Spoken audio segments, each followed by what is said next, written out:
Ladies and gentlemen, please welcome Millennium Challenge Corporation's Senior Advisor, Cassandra Butts.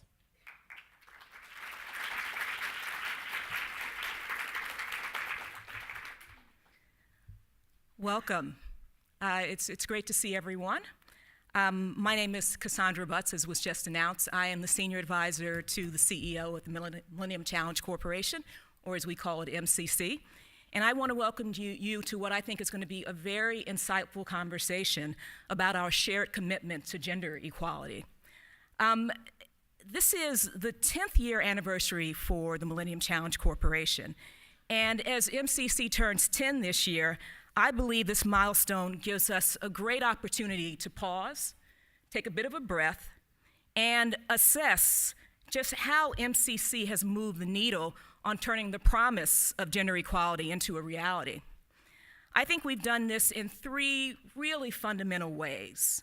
First, we are focusing on gender, not just women. Our programs focus on how both men and women can be full economic actors and have access to the economic benefits in MCC's investments. MCC works to remove gender and other social barriers that can limit who can engage in the economy and who benefits from our investments. The second area which we're focusing on is that we're turning policy into practice. We've taken concrete steps to institutionalize our path-breaking gender policy. When we started at MCC, the leadership team currently in place about 4.5 years ago, we came to MCC and we realized that we had a great policy on the books, but we hadn't quite figured out how to operationalize it, how to make it part of the institutional fabric of MCC. And so what we did was we actually created what we call operational procedures and milestones.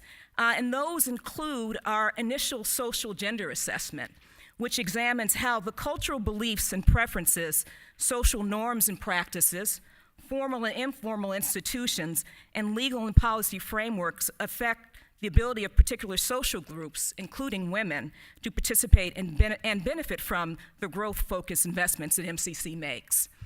Another way in which we tried to make our policy into practice is through what we call social and gender integration plans.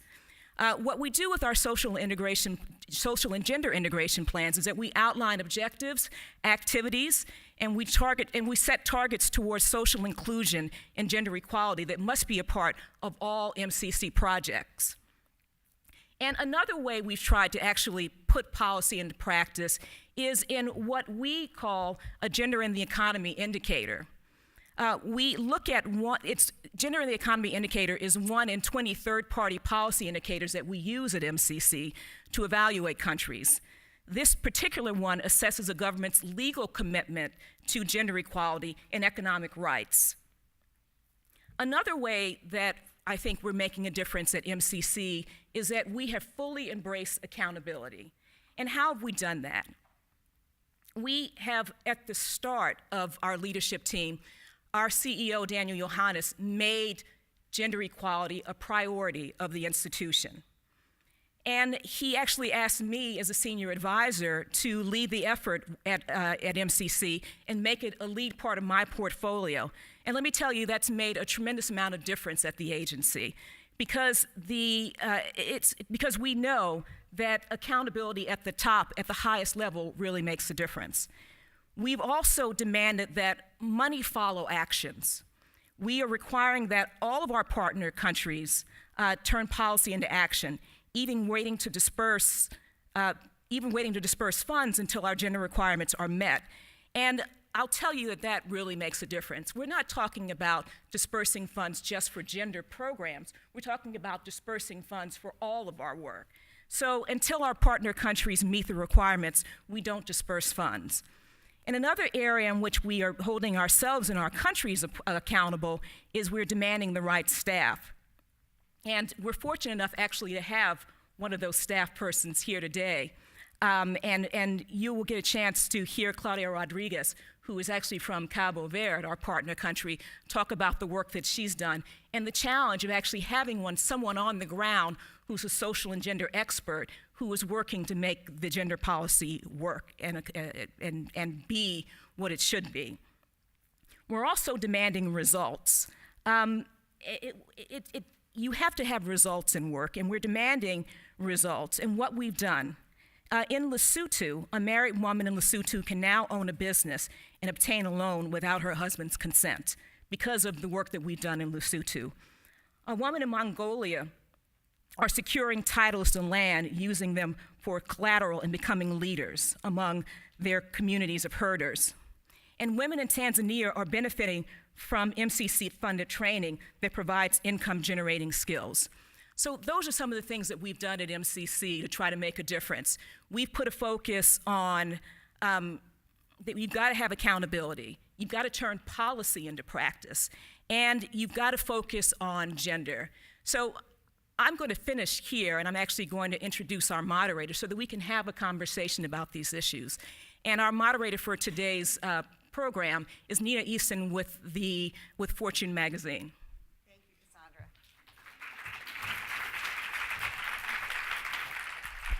Well, thanks, and it's great to be here. Empowering women in emerging markets is actually an issue that's near and dear to my heart. My other hat at Fortune magazine is as co-chair of our Fortune Most Powerful Women Summit, which brings together leading women once a year in the US, but also overseas in London and in Asia. And as part of that, two things. One is we very much believe in using that influence of those women to pay it forward to the next generation, to help empower women in the generations that follow. And secondly, we partner with the State Department and Goldman Sachs, 10,000 Women, which you'll hear more about. And this is one of those truly inspiring programs where we bring over women, typically youngish, women entrepreneurs from developing countries, and they come over here. They compete for it, and then they come over here for 4 to 5 weeks, and they spend time shadowing senior executives here, mentors who teach them management skills at the very highest level. And then those women go back and they pay it forward. They build companies, they employ people, and they help other women become empowered. And in fact, we've just started an award to help encourage those kinds of efforts.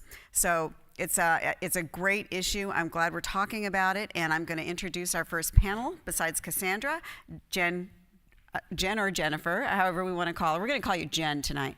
Jen Klein, Senior Advisor to the No Ceilings Project, and Noah Meyer, Global Program Director for the 10,000 Women Program at Goldman Sachs.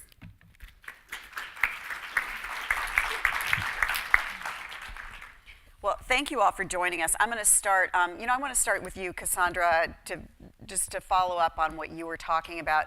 MCC, which if people don't know what it is, because you have a pretty low profile, I have to say, even though I wrote about you, is really it is the major deliverer of foreign aid, right? I mean, beyond USAID, it's a huge deliverer of foreign aid to companies.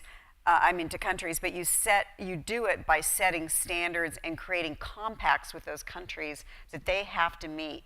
And what really impressed me when I was writing about MCC was that you put these metrics in there, like educating girls had to be, if you want a compact, if you want to get foreign aid, you had to come up and actually deliver the goods. And can you talk about how that has been going? Absolutely. We're not the largest donor, international donor in the U.S. government. That's actually USAID. Right. But we like to think that we punch above our weight as an agency. And we have been around, as I said, for 10 years. We have put out $9.7 billion over that 10-year period. Huge amount of money. We've had about 173 beneficiaries of our resources. And what is I think that you were indicating, what distinguishes the way we do our work is that when we engage, we put our values forward. And what I mean by that is that we have 20 policy indicators that we look at in determining if we're going to invest with a country. And those policy indicators are in the areas of the economy, looking at economic freedom, we're looking at investing in people, we're looking at governance. And we want to see how is a country actually performing in terms of its policy reforms. And if they're doing well, that's a place where we can invest our resources. We know that the resources that we invest are going to be well spent. So I think that's what distinguishes us from other agencies actually in the US and abroad. We have that luxury. We don't work with everyone. Our sister agency, USAID, works with can't choose in that way. They do humanitarian assistance and they do development assistance, where we just do development assistance. And so we can be selective. We can work with countries that we know are likely to be on the right track, and hopefully through our investments they can put themselves, or we can put ourselves out of business. And focusing on economic reform, focusing on sustainable economic reforms, that the countries may not need our assistance after we've invested there. But talk about the economics of investing, of countries investing in girls and women. I mean, you're doing this not to just be, good guys. I mean, you see an economic reason to invest in companies that invest in women and girls, correct? Well, we certainly see the basis of our work at MCC is that our motto is poverty reduction through economic growth. And so when we enter a country, we actually do or work with the partner country to do an assessment that's called an economic constraints analysis. So we want the country to identify what are the areas where there are constraints to economic growth? What are the sectors? And once they identify that, we then work with them to put together projects that we hope will loosen those constraints and actually grow the economy in certain sectors so that the countries will be able to create sustainable economic growth and poverty reduction. So we don't just go in and identify a program. We work with the country through a constraints analysis, through the country's own determination of what their development priorities are, and that's how we make our investments. But again, how do girls and women fit in that? Well, again, this is what distinguishes MCC, right, in that we made a determination that gender equality was going to be a priority. And we want to make sure that men and women can be equal beneficiaries of our investments. So when we do the constraints analysis, we also do an assessment of what are the social and gender barriers that are in place that prevent men and women from being equal participants in the economy. So that when we're making our investments, we can work to remove those barriers so that we can ensure that men and women can be equal participants. If gender inequality stymies economies, it stymies growth, it doesn't allow for the kind of poverty reduction that we think is absolutely necessary and is our mission at MCC. And that's what we'll get into, some data that's actually shows that. So Jen, talk about the No Ceilings Project from its birth.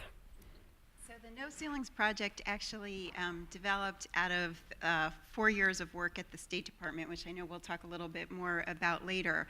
But the idea is really that since 1995, at the historic UN Beijing Conference on Women, we have seen a lot of progress for women and girls, and there is still a lot more work to be done. So what Secretary Clinton wanted to do when she left the State Department was, first and foremost, do an assessment, really figure out with the best data that is available to us where that progress has been and where the gaps remain. So that is part one of our project, and we are looking at all sources of data, quantitative data, qualitative data, and women's stories, girls' stories from around the world. I just came from our first conversation, No Ceilings conversation, where we heard from girls.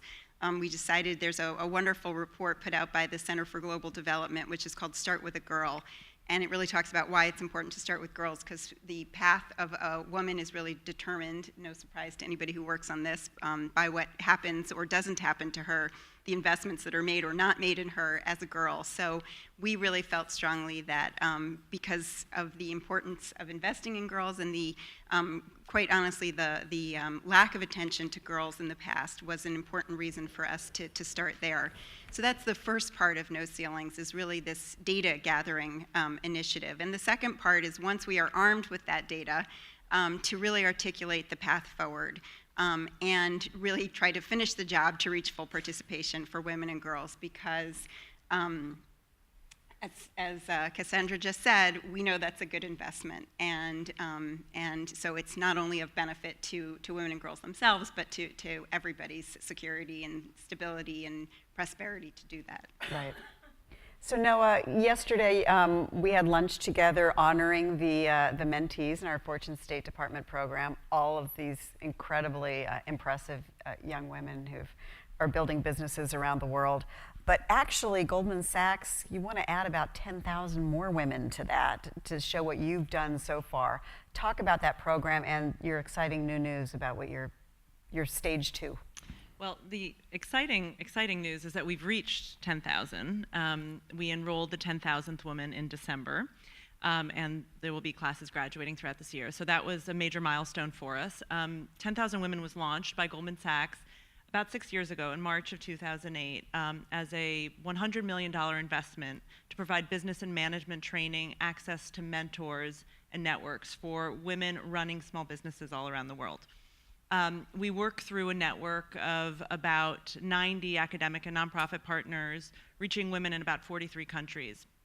And these are women who are running small businesses, who really have had no formal business training. And so in some ways you could say they sort of know what they don't know, right? They need really practical business training. They need to learn how to access capital, how to write a business plan, how to deal with issues with their employees, how to negotiate with vendors. And it's a very practical business education, but it's very rigorous. So it's about 100, on average, about 120 course hours. And one of the things that happens, aside from these women being infused with this incredible amount of knowledge, is that their confidence is transformed by going through this program. I mean, confidence actually was the theme of the lunch yesterday that Nina attended, where we had a panel of senior women partners from Goldman Sachs talking about their careers. And it was sort of an interesting, it's always an interesting theme, because when we first, talking about measurement actually, when we first launched 10,000 Women, this is a bit of a digression, but that's okay, we were at Goldman Sachs, we're very, very numbers focused, and everything is about impact, and I don't think we would have been able to launch the program or run the program for as long as we did if we weren't really able to account for the impact of the investment. And when we were trying to define what the metrics were going to be going in, we immediately dismissed sort of soft metrics like confidence. We said, oh, that's too soft, that's too soft. But as we started meeting the women and doing site visits, and with every woman we met, the first thing we said, so what changed for you going through this program? Confidence was the first, and it was that, it's the key that opens everything else. It's the idea that they've been invested in by these leading academic institutions in their countries, where many of them never imagined that they would ever set foot on the campus, that they're suddenly getting a free scholarship to get this incredible business education, that they've been selected for something, that they're finally a part of a community of other women who are experiencing something that they've felt for so long so isolated doing, that they've, in some cases, been ostracized by their families or by their communities for being business owners. And we work in countries as divergent as Afghanistan, China, Turkey. I mean, there's really a wide expanse for how the societies embrace women entrepreneurs. And so now that we've reached 10,000 and had a very significant impact, 81% of our women are reporting 2.5 years after graduating that they have grown their businesses, they've grown their revenues, and 70% have hired more employees. But not surprisingly, 90% of them are mentoring other women. So they take what they've learned and they're investing it in other women. Just last month, as Nina mentioned, we had an exciting announcement that we made. Our CEO, Lloyd Blankfein, and President of the World Bank, Jim Kim, announced a partnership that we've just developed with International Finance Corporation around access to capital, because one of the big challenges that we kind of came to understand remained for these women was their ability to access capital. lending for women in for small businesses and women small business owners around the world, but particularly in developing countries, is incredibly difficult and very elusive. And so we launched the first ever global financing facility for women-owned SMEs. It's a $600 million facility that will reach 100,000 women. That's pretty spectacular. Let's talk about that, picking up on what you mentioned, Noah, about really cultural barriers. How do you, what have you learned about how to approach that? As Noah said, women business owners aren't embraced in every society. Women in the workforce aren't embraced in every society. In the Middle East, 27% of the workforce is, or 27% of women are in the workforce. So it's not widely accepted. How do you approach that? It definitely is a challenge for us, and I just think about the range of places where we're working. We have a lot of work in sub-Saharan Africa, but we're also in North Africa, we're in Morocco, we're in Jordan, we're in the Philippines, we're in Indonesia. And obviously you have different cultural norms in all of those places. But women are so much a part of their communities, and while they may not be in the formal sector, as you find in most developing countries, they are in the informal sector. So it isn't as if they're not involved in business. It's just they're not involved in ways that really have the kind of impact on their economy as they should. So it's not a stretch for people to see women in a business capacity. It's how do you get them beyond the informal sector to engaging in a formal way, and break down the barriers to that kind of engagement. We try to. One of the things that we try to do is when we're working on things like technical and education and vocational work, is to think about getting women and men to think about alternative career focus that may not be the focus where their gender is, and we're breaking through there. But that obviously there are cultural barriers to that, but we are making progress. Jen? I think there's a number of barriers. I mean, there's institutional barriers. There's a recent report out by the World Bank that there's 128 countries in the world where there are limits on women's ability to work. In some of those, they need their husband's permission to open a bank account or to get a job. And so, one of the things that we always think about is the steps. And step number one is trying to reduce those institutional barriers, whether they're laws that need to actually be passed or be repealed. And then it's the implementation of those laws. And we were talking about that earlier. And that is, the essential step two. And again, to think about the world since 1995, one of the things that has changed and has improved is that there are many more sort of what I term the architecture. There's a human rights architecture, and there are laws in place in many places around the world that prohibit gender-based violence or a range of other things. And the next important step is to actually implement those laws, and that is a social exercise and a cultural exercise. So Jen and I were talking about this in the green room. It's one thing to have laws on the books, but actually having them implemented is another story entirely. And from our work at MCC, one of the countries that we've had, I think, a profound impact, where we've had a profound impact is in Lesotho. When we started working in Lesotho, there had been nonprofit organizations, women's groups in the country, focused on trying to make sure that married women actually had had economic rights. And we were able to work with the government, work with some nonprofits in the country, and actually pass a law, the Legal Capacity of Married Persons Act, that actually allows married women to engage in the economy in ways that they had not been able to engage before. So they can actually open businesses on their own, they can get loans on their own. And this happened in 2006. And a part of our effort was also to educate the public that this was available and that this was there. And there's so many great stories in Lesotho that come out about women who, for the first time, were actually able to go to a bank and get a loan.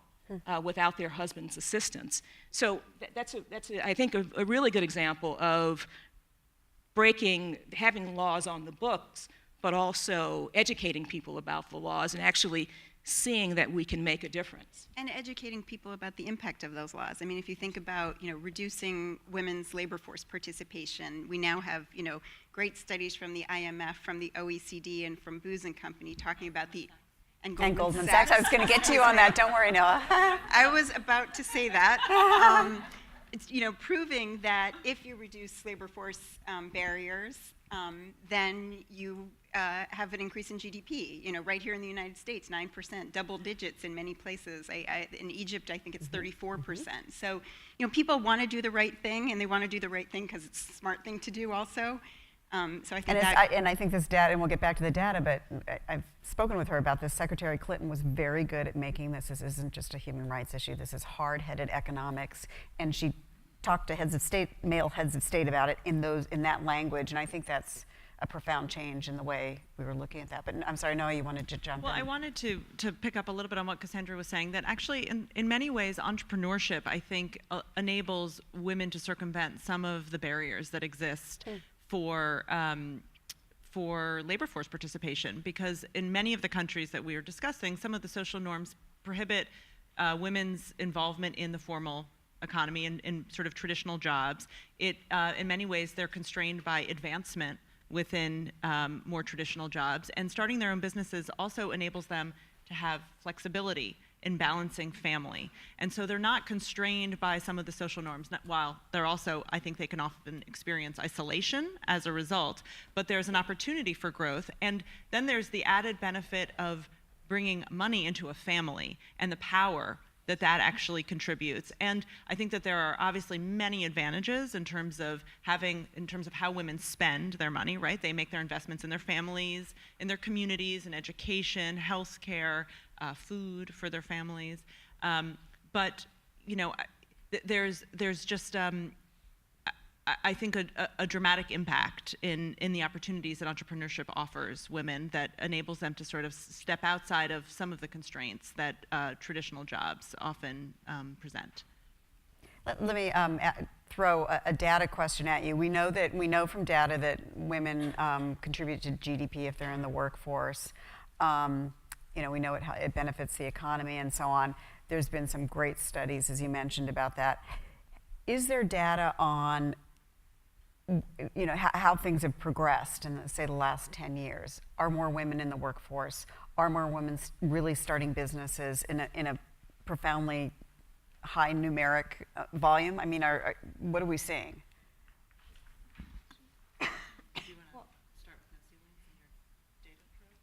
Yeah, so we haven't finished our data dive yet, so I can't answer that question, but in about a year, I will have the complete answer to that question. And we'll have you back. Thank you. The short answer is there are more women in the workforce. If you look at the United States as a perfect example, 2/3 of families are dual earners at this point. Around the world, I think it's mixed. I would turn to Noah to talk about entrepreneurs in particular, but I mean, I think there are more and more women in the workforce. I think many of them are still in the informal economy, and I think that the institutions have not changed enough to accommodate all the opportunity that they can bring. On entrepreneurship, I think it varies by country and by region. And again, cultural issues, I think, contribute dramatically. In Southeast Asia, there are women, I think, are closer to parity with men on business, on sort of entrepreneurship, which is interesting. And in China in particular, I think the number is close to 50, if not at 50 or above. So it really is hovering at 50%. In places like Egypt and in other places around the world, the numbers in the Middle East, the numbers are much lower. I think, and I'm don't quote me on this, but I believe the IFC has a report that shows the number of women entrepreneurs is around, I want to say 8 million globally, but again, my memory is a little bit fuzzy on it. I mean, the numbers are far lower than men, but they seem to be growing. As I think I indicated, one of the things that we use is a gender in the economy indicator, and we actually rely on the IFC's Women, Business, and Law report for that data. And it goes back to the issue, Jen, of it's one thing to have laws on the books, but how are you implementing it? But it does capture important data points on how are countries doing in terms of making economic rights available to women equally to men. But we obviously have to get them beyond just having laws on the books and actually to have an impact. But it has been a great tool for us, and that countries see that they're not performing well, and they want to know, why isn't it we didn't pass this indicator? And you didn't pass this indicator because women can't be heads of household. You know, you didn't pass this indicator because women can't give citizenship to their children by their citizenship. So it's been an incredible. It's incentivized countries that we work with and that want to work with us to see what they're not doing well and try to make changes. And there are kind of, I think, more subtle but very, very important ways in which those restrictions actually inhibit growth, right? So, Absolutely. For example, for anybody to access capital in most countries, there are collateral requirements, right? To go to a bank and to get a loan. And for many women, they don't have land in their name. And so their ability to actually demonstrate to offer up any collateral really limits their ability to borrow money to grow their business that will generate growth, not only for them personally, but more broadly. And that's a major growth inhibitor, I think, around the world. So we have time for one quick audience question. Is there anybody that would like to? Yes, right there. Hi, I'm Susan Chow, and I'm enjoying the panel. I just had a question/comment about some of the issues that do inhibit women's labor participation rate. I'll mention a few. Infrastructure, women's activities, we call them drudgery. Some women spend up to 6 hours a day collecting water, wood, fuel, cooking.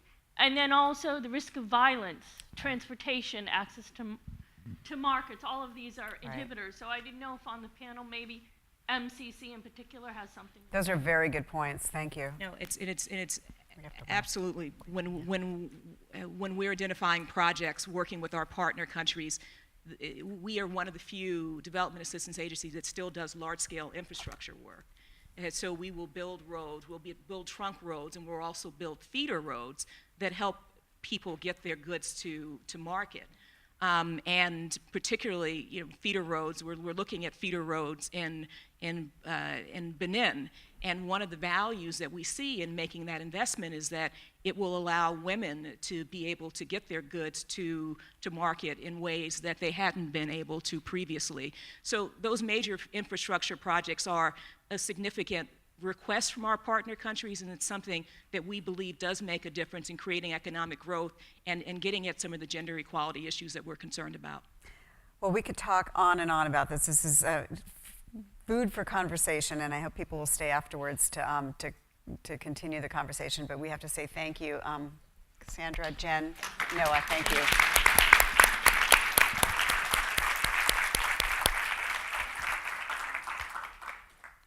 So we have our next panel. Welcome to the stage, Claudia Rodriguez, Social and Gender Assessment Manager for MCA-Cabo Verde. I was wondering if there was another chair coming. Good. I was counting that. Okay. Hi, Claudia. Maureen Harrington, International Group Head at Standard Bank of South Africa. Penny Abiwardena, Director of Global and Girls Integration at the Clinton Global Initiative. And Meg Berger, Vice President for Impact Evaluation and Research at Vital Voices. Well, welcome to all of you. And I think we got a good start with that previous panel to hit on a lot of important issues. Let me start with you, Meg. What are some of the trade-offs of focusing on women as drivers of economic growth versus programs that focus on human rights? Well, I think the last question we had alluded to that a bit. Yeah. And certainly in the institutional context of an organization like MCC or even my own, resources, human resources, funding, and so forth, there are trade-offs because there's different kinds of expertise. And there are different institutions that you typically deal with in attacking these problems. But I think what is more interesting is how they relate to each other. And it was mentioned, the IFC's report on women, business, and the law was mentioned. I'm an economist, so we hate lawyers, but we also know that we also know that economics and law are very much intertwined, and I think it's the case in this area. That Women, Business, and the Law report has just incorporated gender-based violence indicator.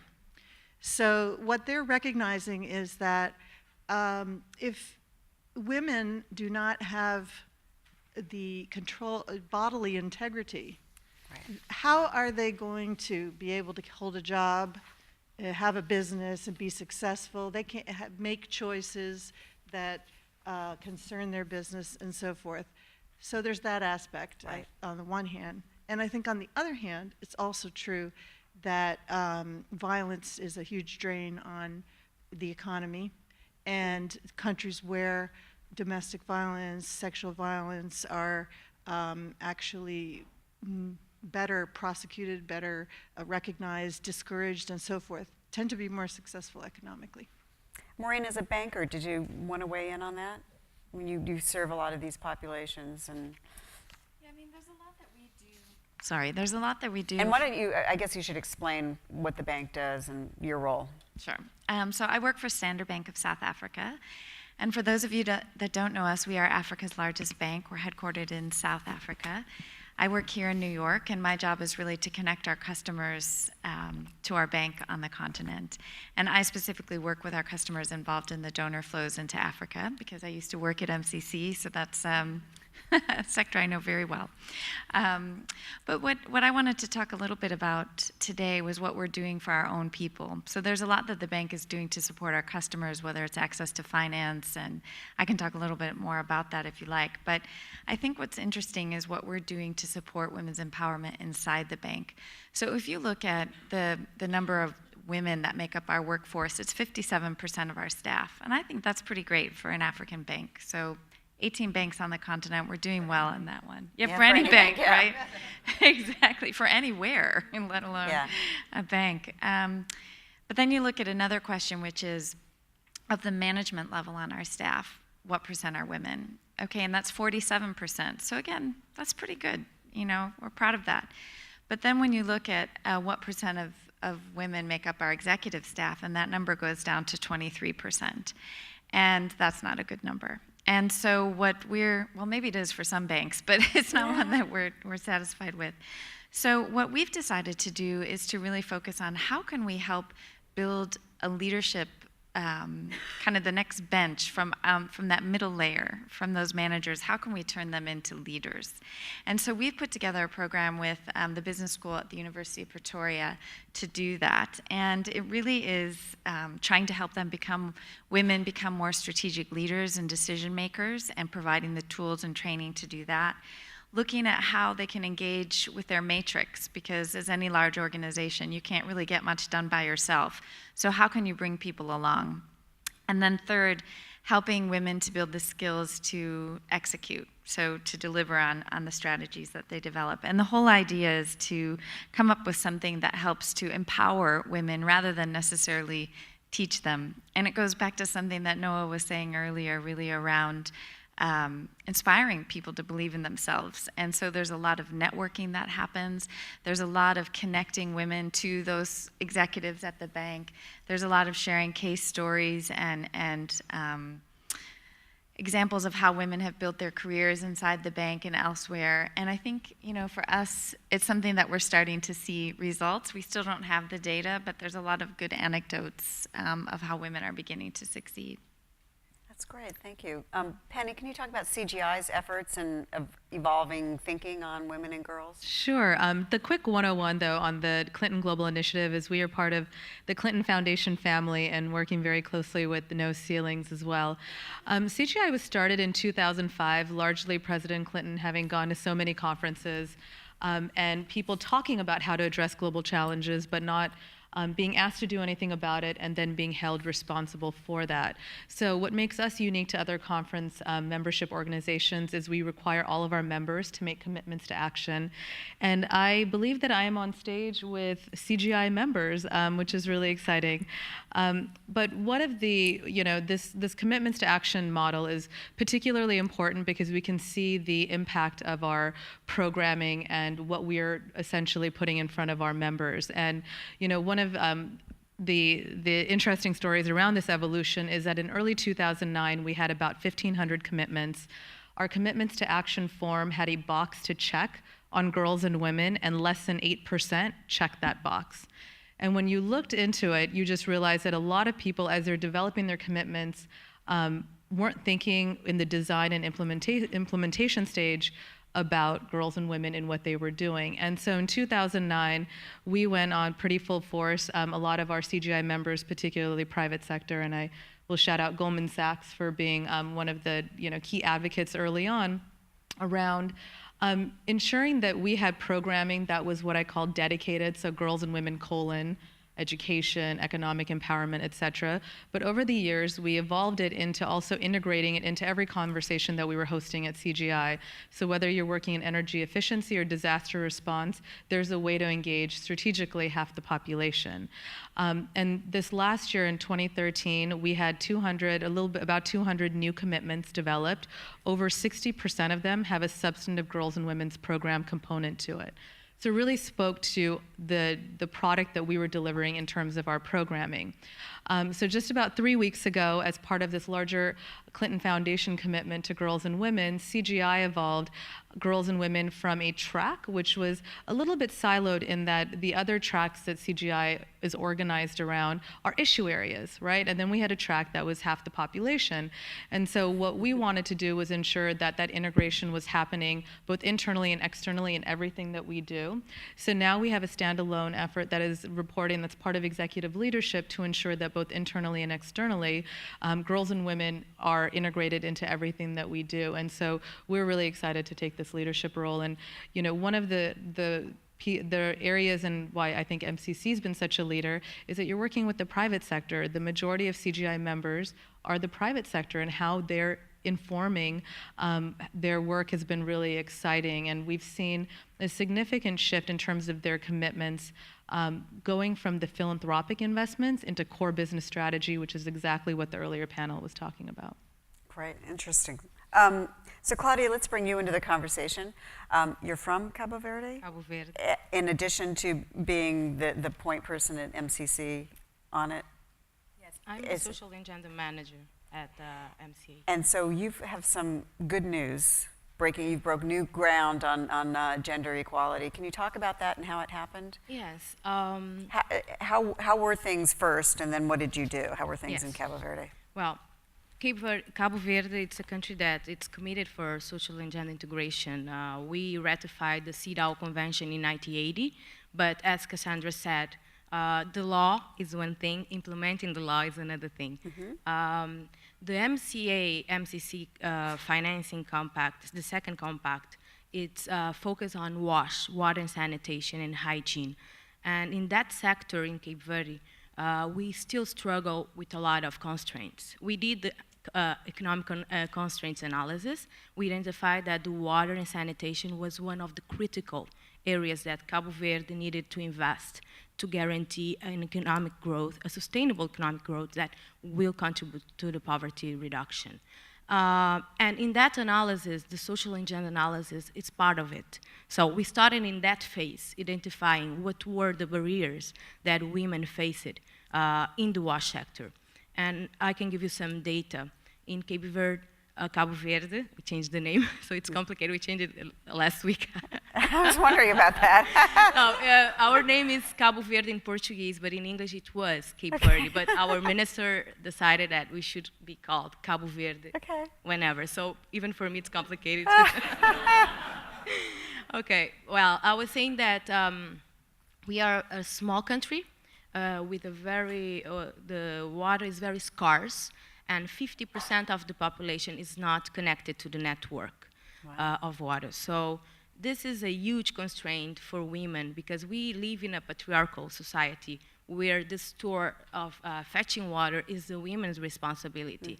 Women and girls has to travel long ways in the rural areas to fetch water. In the city is also a big constraint because you don't have a long distance to go, but you have a big queue to wait in the standpoints for the water. So all of that is time, and time is money. Spend your life getting Yes, water. time is money, and it's not only that, because if you don't have the quality water with quality, your kids will get sick. And once again, for the economy and for these households, these poor households headed by women, it's a big constraint, economical constraint for the country also that has to invest. For instance, every year we have to invest in vaccine all the children of Cape Verde because of the sanitation condition against poliomyelitis. This is how we say it in English. Because we don't have the sanitation in a good condition that we should have. Only 37% of the population has a network connection to the sewage system. So the majority of population doesn't have that.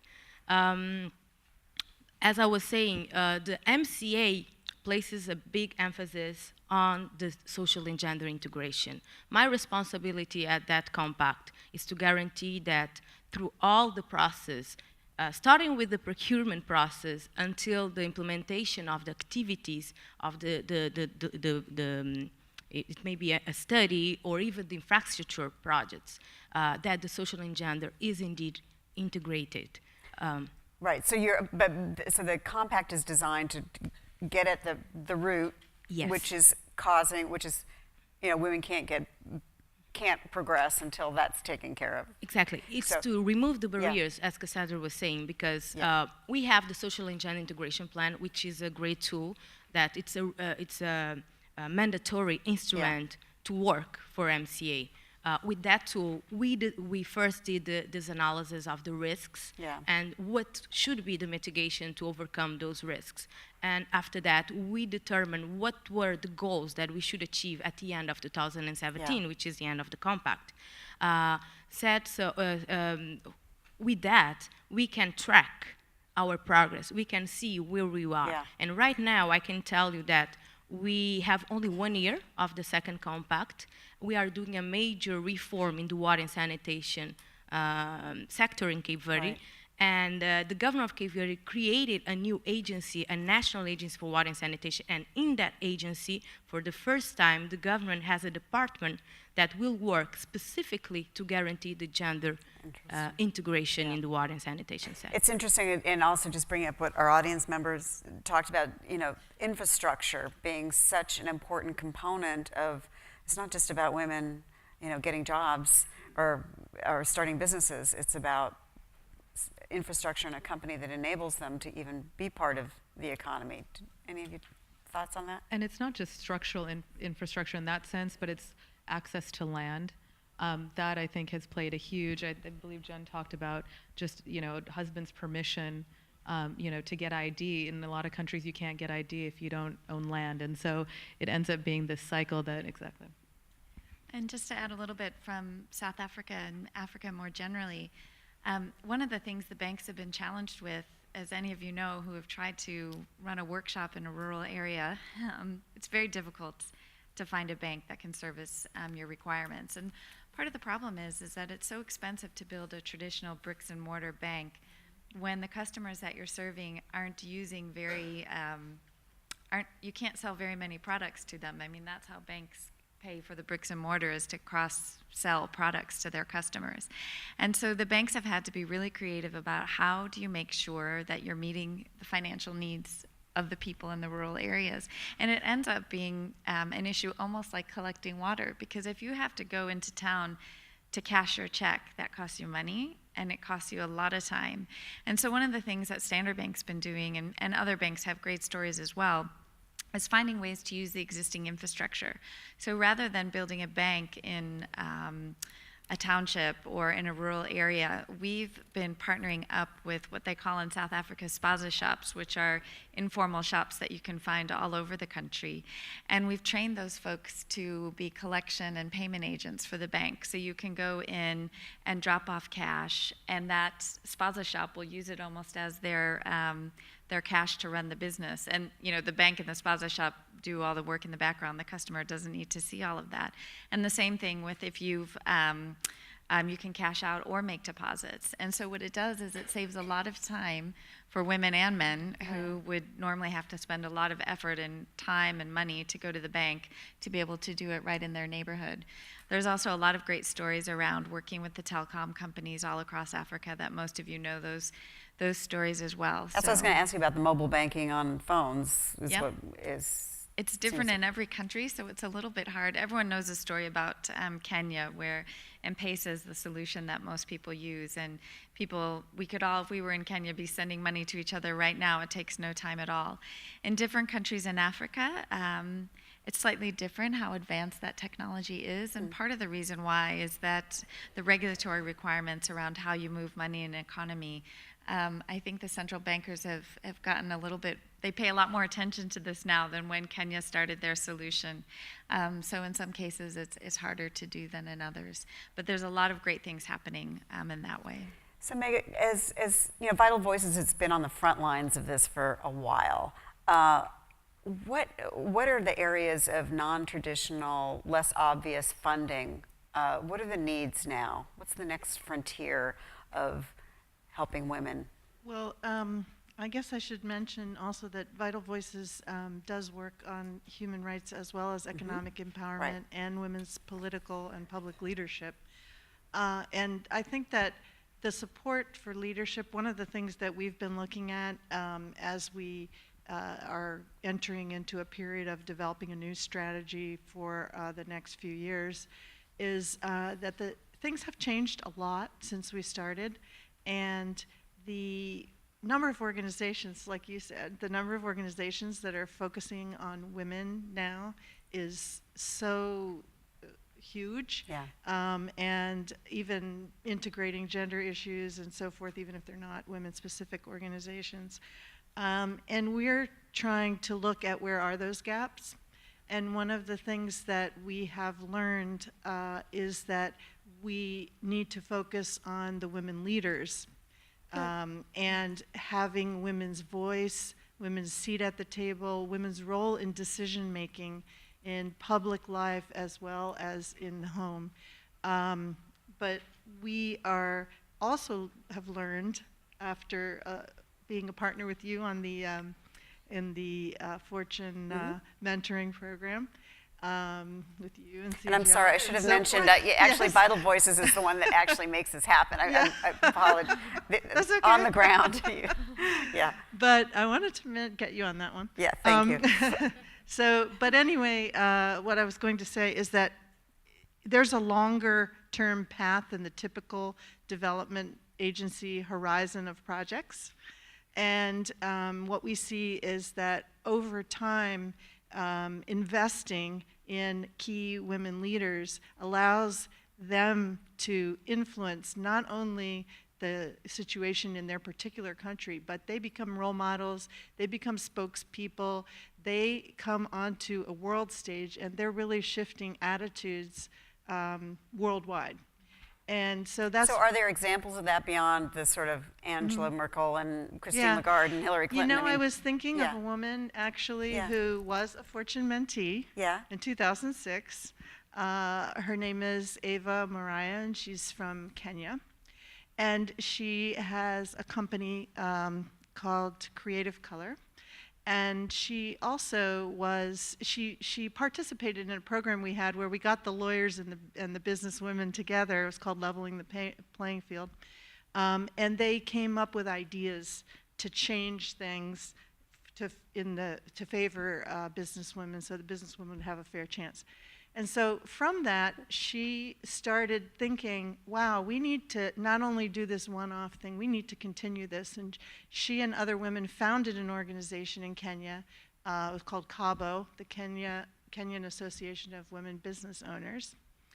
And then in the latest interaction that she also has won several awards and so forth, but in the latest interaction that we have right now with the project that deals with legal and regulatory reform, the bread and butter of MCC. Yeah. They're working on, Kenya passed a law to set aside government procurement, a certain proportion for women business owners, women, youth, and disabled people. And this Cabo has been fighting to get it implemented. And one of the things that they had to do, just to show you how women can be a way in to a lot of reforms that will help everybody. So one of the things they had to do was to be able to know who is getting those contracts. When are those contracts being bid? So they've started now in the country an online procurement portal, and they're starting to publish the ones who win the contracts on this site. And so now the women are able to take that information and hold the government accountable. So have you found at Vital Voices that change really has to come from within? I mean, it's got to be, you can't go, Yes. and I wanted to ask Penny about companies' efforts. I mean, one danger in all that, companies are doing a lot of good social engagement and social investment now, but is that imposing certain values or a certain way on, and it needs to come from the ground up? Well, I think the way the companies are doing it successfully is through partnerships. So two things that I wanted to make sure I mentioned on this panel is the importance of engaging boys and men and the importance of collaborating across sector. So that's one of the priorities of CGI and in fact Vital Voices, along with We Connect International, led with CGI, 2 years of programming to essentially incubate a commitment around supporting women-owned businesses in the global supply chain. And we have, number of companies part of it, NGOs, INGOs, governments, multilats, and that's the way that you ensure that the community voice is heard and respected, as well as becoming or getting to the most effective point. But I think those are the two most important aspects of actually having successful projects and working with the community in the best way. At the end of the day, the grassroots organizers and the women's rights organizations and the ones that are working in the community know what's the most effective on the ground, but then how do you actually have that help inform what these huge investments are? Yeah, and we believe definitely in investing in the woman's vision. So the program that I mentioned to you, we didn't decide what issue Cabo wanted to work on, although we provided support of how to do advocacy, how to get coalitions together, all kind of things like that. But they chose that, and people like Ava chose that. And MCC does that as well. I was trying to jump in. Yeah, go ahead. What we did with the second compact, we, since the beginning of the designing of this project, we went to the grassroots. We invited women to participate with us. We had MCC staff there, and we did like more than 2 or 3 or 5 meetings with different women from the rural area, the urban area, that they were able to say what they need. Right. And this is critical because, for instance, every women is they know exactly what they need. Right now, they're saying we don't want more standpipes. We need connections. So this is why this water and sanitation project that has a small amount of infrastructure, it's more a reform project, but it has a fund that will support infrastructure projects. Specifically, we created a social access fund where we'll be able to get house of women, head of households, to connect to water and sanitation in a lower cost. We're going to subsidize them in the process of connecting water in their houses. And this is a response to what were their needs. Right. Yes. Interesting. I like the way that you put that, and actually listening to you, all of these projects and programs and these investments that companies and governments are making is to enable opportunity. And they know what to do once that opportunity is available, but what we're participating is enabling that. But I love the Cabo story for that exact reason. That's a very good way to put it. Are there questions or input from anybody in the audience? Yes. I spent a lot of time in Africa and different parts of the world. I just want to ask, have you guys ever worked or partnered with an orphanage? Because I've just seen certain orphanages that Hi, my name is Bill Preston. I'm with the Rosa and Raymond Parks Institute for Self-Development out of Detroit. I just wanted to find out, have you guys ever worked with an orphanage? I've seen some amazing work done in orphanages from India, different parts of Africa, that really focus on young girls. So, I mean, once again, that's the backbone of the future generation of the country. And there's some amazing, amazing young ladies that are doing, I always leave inspired and touched and blessed. So I was just curious if any of you all ever worked with any. Thank you.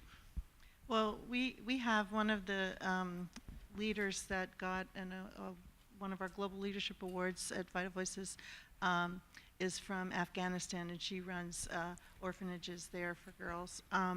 But I was also going to mention somebody who, yes, also.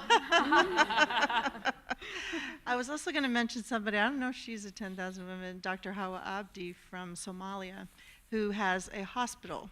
But she started out as an OBGYN. She was the first woman OBGYN in her country. And we've been working with her and supporting her programs for a long time.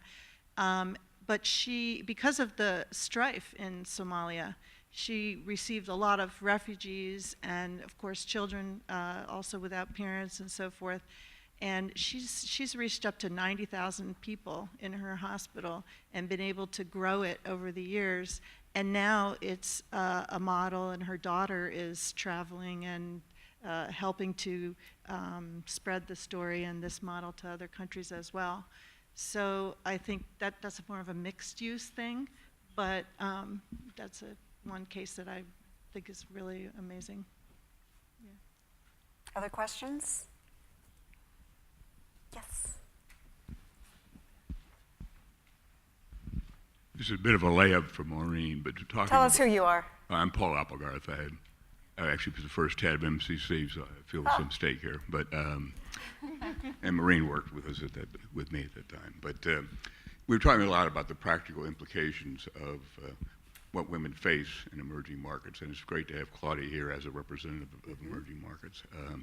But I want to come back to some of the things MCC had done institutionally to address those problems, and I know you were personally involved in both in Lesotho, maybe in Burkina Faso, some of the issues that had to be tackled, and not in terms of individuals, but actually institutional things and other things, and how MCC and other institutions can really help make the kind of organizational changes and governance changes that really facilitate opportunities for women.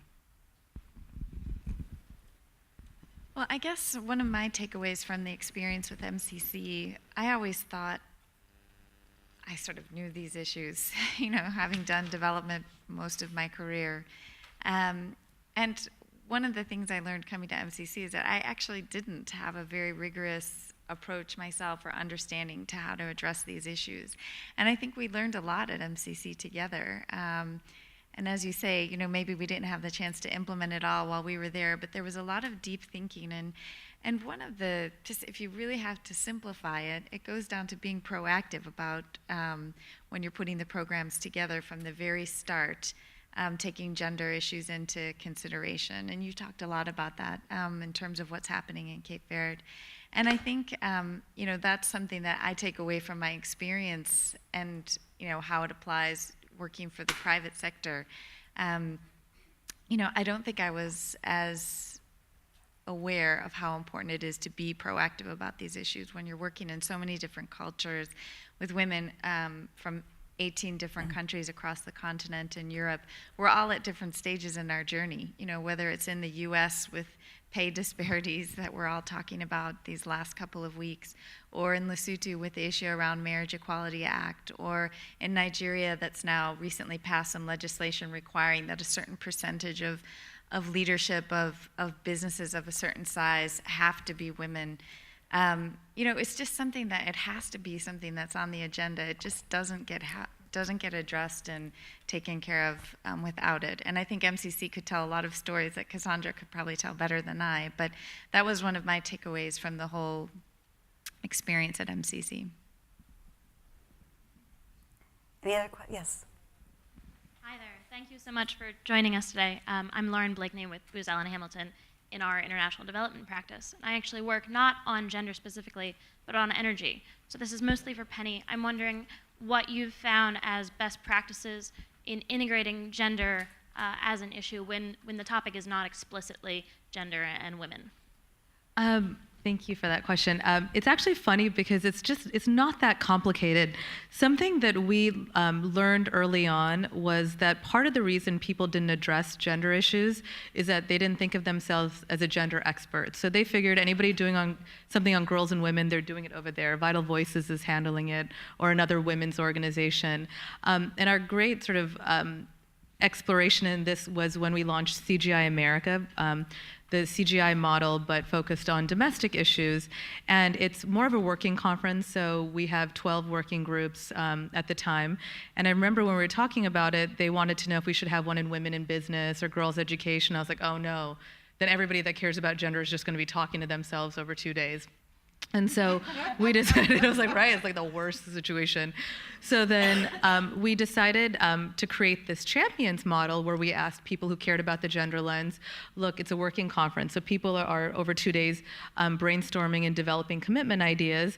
Can you just be a champion? We are saying, please go in there, and as people are coming up with ideas, just ask questions, make yourself available, but how they're thinking about girls and women in this.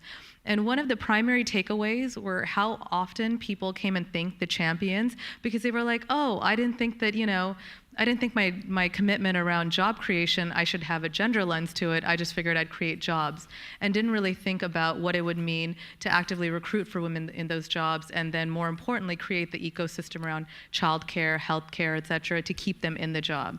And so that was just a really important question. That was just an important lesson to constantly ask ourselves these questions and ask our members those questions.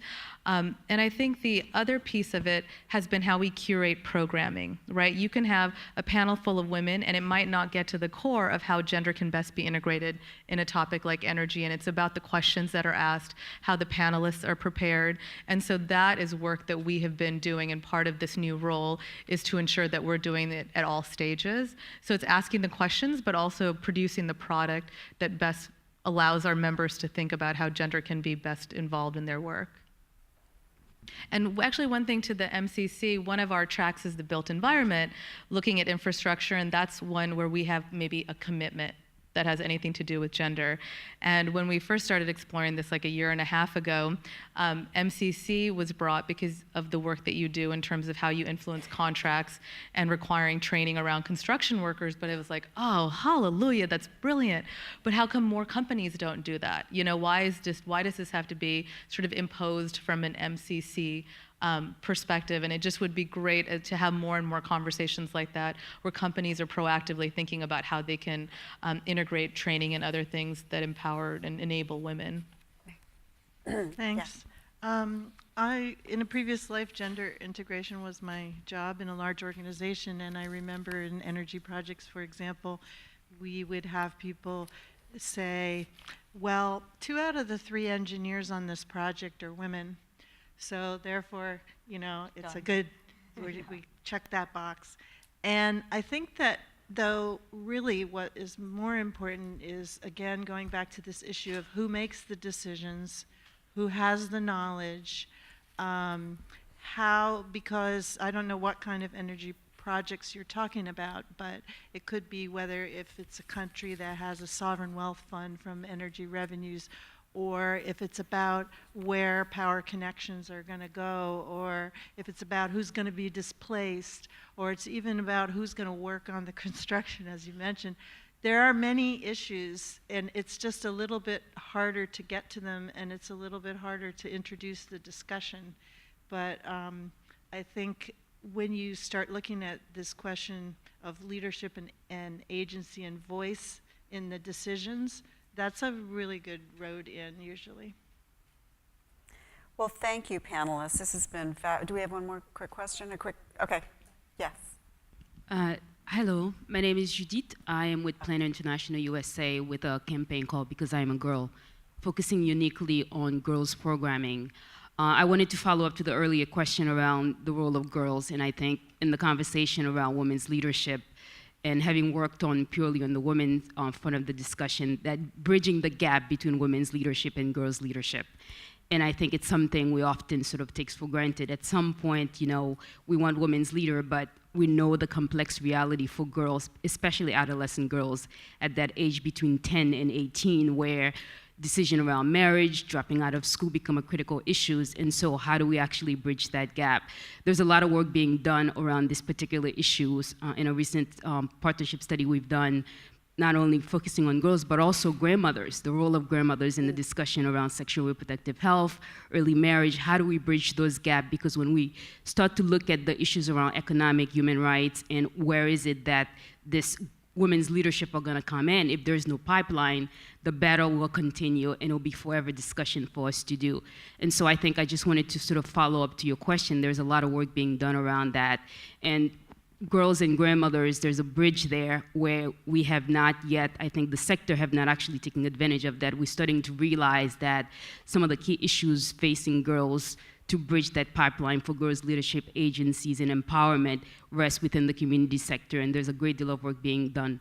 And at Planner International, we're working a lot around these particular issues. I just wanted to bring that up. Thank you so much for that. You know, we are out of time, but I really want to encourage you and invite you to come to the reception, continue the conversation between yourselves and with the panelists, and also go to online She Builds, and that's another way to be part of this conversation and to keep it going. Thank you so much. And we have I'm sorry, we're not completely done. We're just done with this panel, so sit in your seats for a little while longer, but please do join the reception afterwards. Thanks.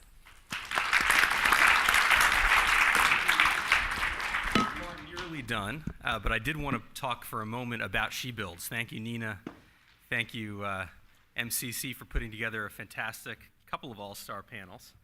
We have a campaign, which I think is going to come up on the screen in a second, called She Builds. But before I tell you a little bit about that and what it actually means and how it connects to everything you've heard today, I thought I would actually bring in the story of a specific woman. I was not planning to bring in the story, but you know that feeling when you find something you thought you lost. So this little red notebook I took with me on a reporting trip to Kenya back in October, and frankly I thought it was gone, and today I looked in my bag at the hotel as I was looking for something else and I found it. So I was leafing through it on the way here, and I thought I would just mention to you a specific woman I met that I think touches a lot of the themes that we heard today. I was in Western Kenya in a very small village. I had a chance to visit this woman's farm. She was a grandmother. Her name is Margaret Achieng Siaji. And Margaret had quite an impressive little operation, 1.6 acres. She had 8 little ponds that she had built. Each one was probably about half the size of this stage.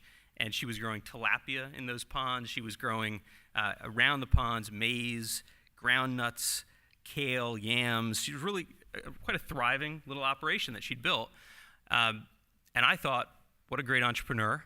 And isn't this a great little business? And then she kind of talked to me about her background a little bit more, and I realized there's a lot more to it, a lot more, I think, in the sense that Meg had just brought up about agency, that Claudia just brought up about empowerment. So Margaret told me that her husband had died in 1984, and that because of where she lived in Western Kenya, her huge fear at the time was, regardless of the work she'd done on her land and what she had built, a brother-in-law, an uncle, a cousin, someone might come and say, actually, that's my land. And it took her years to be able to save enough and have the confidence to find a local attorney and go to the government offices, and actually she had the deed. And this was one of the proudest things that she had, one of her proudest achievements. And I think it connects very much to the idea that the issues we're talking about aren't so straightforward and simple. They are really about human rights and empowerment. And this campaign, it's now up there, She Builds, is really all about that. So it's quite a simple but I think powerful idea that MCC, Devex, and a number of other organizations got together around. And that basic idea is that we don't want to see women as simply beneficiaries. We want to see women and girls as agents of their own change and development. We wanted to kind of shift that mindset and that paradigm across the development community. So the organizations you see at the very top, DFID and United Nations Agency, Office of Project Services, MCC, JBS, Chemonics, Creative, and Devex, we got together and said, how do we, through partnership, do this? How do we change this mindset? And so we set about to do about a 1-month campaign. And in that campaign, we got content, stories like the one I just told you, from a whole range of organizations all over the world. And we used that information to really build a movement within the development community. So our focus was people like Claudia, people like Maureen, who are working in these issues every day. and we actually reach more than 20 million people. So I imagine a lot of you in this room have seen some of this. I think my favorite tweet of the many that came out was from Desmond Tutu, which was pretty cool to see. But we have a lot of really rich content. So content that's kind of easy to understand and explains the broad picture, but then a lot of depth for those of you who really work in this every day. You can still find this if you just Google She Builds. The campaign is over, but the content is still there and the conversation is still going on, and events like this are a great opportunity, and I want to thank Cassandra and MCC because it's a great opportunity to continue that important theme, and we really hope that all of you who are working in this every day get something from She Builds and give something back. Let us know what you're finding from this and how we at Devex can do more. Got to do a little shout out to Jenny Cardamone, who's here somewhere, who actually managed this for Devex, because I can't take the credit. There she is. And to really all of you, I think there are many people in the room and many online who made this happen, who took the kind of conversation we all just saw and really blew it out for a lot of people. So we greatly appreciate the role that you've all played, the role that our partners have played, and we look forward to continue that conversation. Thank you.